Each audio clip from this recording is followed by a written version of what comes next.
তাল গাছের নৌকা। একটি তাল গাছ কেটে দুইটা নৌকা তৈরি।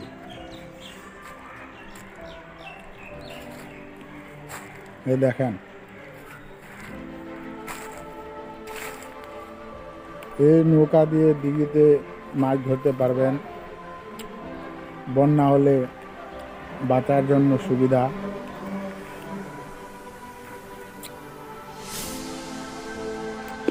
এটুকু অংশ মানে জলটা যেন ভিতরে না যায়।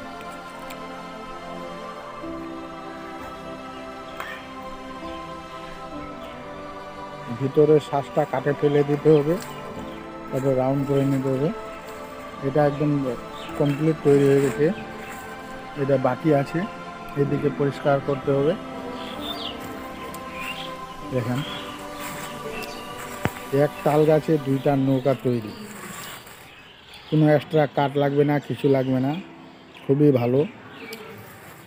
যত্ন করে রাখলে 50 বছর যাবে, কোনো অসুবিধা হবে না, পচবে না। আপনাদের জানা আছে তাল গাছের কাঠ বাইরে যে শ্বাসটা শাল কাঠের থেকেও বেশি মজবুত, টন।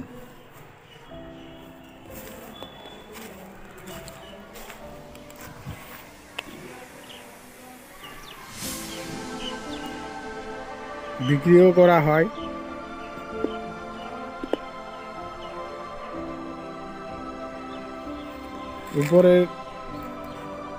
উপরের মাঝখানে এটা বাদ দিতে হবে,